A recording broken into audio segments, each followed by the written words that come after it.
On episode 60, we're talking about the 2 best questions for 2016, and we're playing with puppies.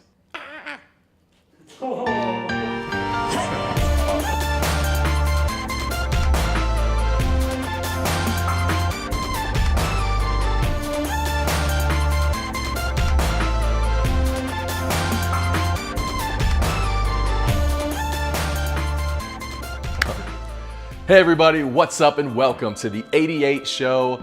This is Dentistry's only show where we're answering marketing's most important questions.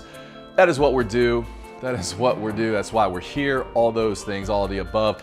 I am your host, Joshua Scott, and this is episode number 60, 6-0. Finishing up 2 years of the podcast, video podcast. They say the average podcast on iTunes doesn't go past 6 episodes. So, Jay Moore, good job. Josh, good job. We did it. High five. Oh yeah. Yeah. So 60 episodes in effect. If you're seeing this as it releases, it's probably Christmas week. That's the intention. And so just kind of coming down for a landing on 2016. It's been a great year. It's been a ton of fun. Added some fun team members, fun space, doing cool projects. Just living the dream. So this is episode 60, and the topic for this month, as we've been talking, is leveraging free marketing and using free marketing, and kind of based off of this month's article, Trump, marketing genius or hot mess, and just coming off of the election and everything he was able to accomplish by winning the election and the marketing strategy behind it, how much he leveraged free marketing, and honestly still is. I mean, just this week, the news, the buzz is all of his tweeting, right? And I don't know that the media has a handle on like what he's doing or just who he is and what they're up against.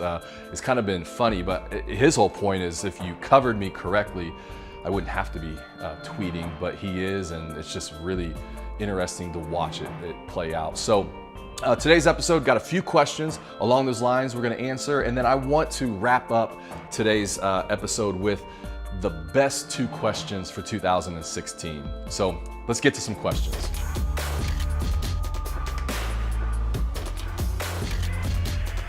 Well, what's up everybody? Got a few questions for you today. I'm here with Jay Moore's actually asking some questions. We also got Lewis hanging out down here. You may have saw him come in earlier. Oh my, he's bigger than I thought too. Hey guys. Hey, oh my gosh. It's just, I don't know, I think he's like more cute in person, more cuter. Oh my goodness. So I think he has more followers on social media than we do. But yeah, so three quick questions talking about leveraging free marketing, free media. What you got, man? All right, so the first one is, do you think you can really get new patients from Facebook? Yeah, I saw this question. I thought it was really good because somewhere, I don't know, it could have been 7 to 10 years ago, there was this whole deal about whether or not you get new patients from your website. And a lot of people were on one side saying, no, your website is just like the digital version of your practice. It's like the online storefront, and it's information. I don't know if you've ever heard this, but it was like your website is like your digital brochure, type thing. And I think they probably started off like that, but man, they have certainly come all the way around to where I think it's pretty standard in the dental industry that your website should be generating new patients. It should be pulling search traffic and search queries, and it should be popping up and driving traffic there, and it should be converting traffic into new patient appointments. And so I say all that to say I think social media is there. I think a lot of people are looking at it right now like, can you actually get new patients from social media? And the answer is yes. You should have that category in your new patients as you're tracking them every month. And if you're not seeing it, we need to be using it, leveraging it for that. That makes sense. Yeah. Do you think you should be tagging patients on Facebook so that their networks can start to see those posts? Yeah, and I saw this one come up, and this is kind of it's a real sketchy area because, and I know what we're doing here is we're trying to leverage Facebook the way that it should be, right? You tag somebody and it goes way past that person into their network and their family and friends, they see it. So the only problem with that is you gotta be super careful of HIPAA, and there's definitely some areas there that we just need to be aware of and cautious of. And so when it comes to anything treatment related, No, absolutely not, for sure. And honestly, you really need to get the patient's permission. You need to check with your HIPAA consultant, just those things on what's appropriate.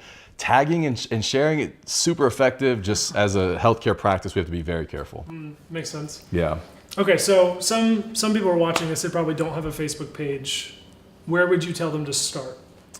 Yeah, and this is not uncommon. I mean, still, I know it's like 2016, almost 2017, and the perception is that everybody has a Facebook page. But 2 Fridays ago, literally in a practice, and the front office manager had just opened a Facebook page. And I was actually talking, and I was like, what? I was like, seriously? Right. And she's like, oh my gosh, I love it. She's like, you can waste so much time on Facebook. Yeah. And I'm like, yes, you can.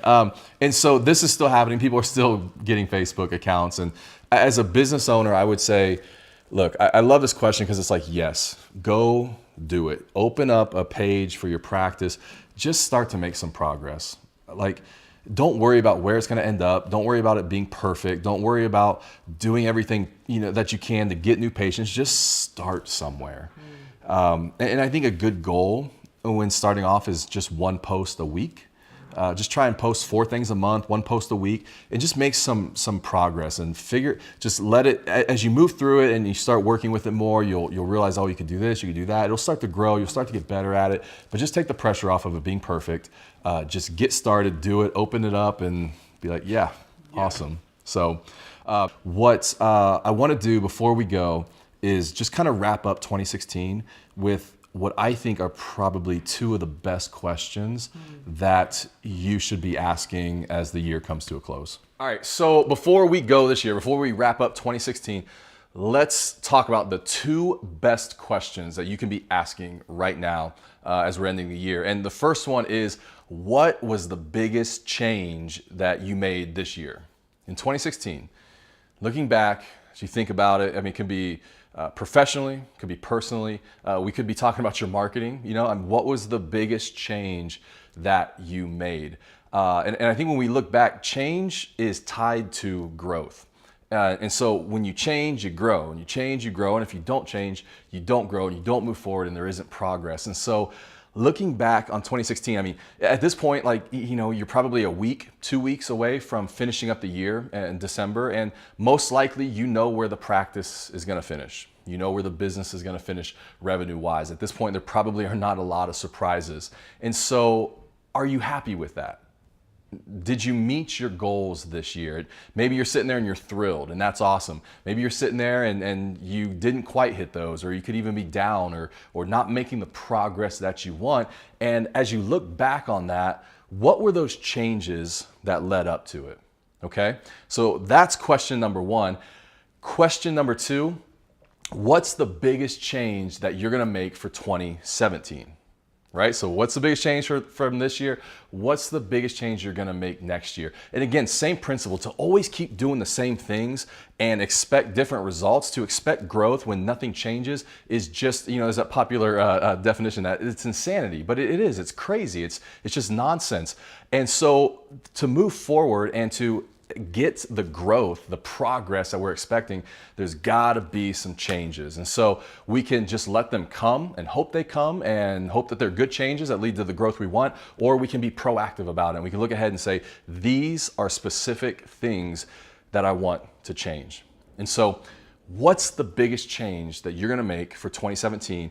I guarantee you start getting a hold of just these 2 questions right here. Man, I feel like they have more to do with your success and your growth and your accomplishments than probably any other questions out there. What's the biggest change you're going to make for 2017? Guys, thank you so much for being a part of this. Whether you just have been watching the latest episodes or if you've been here kind of the whole time and remember the episodes from last year where I'm sitting at the desk, thank you so much for being a part of this journey. Guys, one last thing. On behalf of my team, from my team to yours and your family, come on in, guys. We hope you sincerely have the most amazing Christmas ever and you enjoy it with your family and friends and have a wonderful start to the new year. Merry Christmas.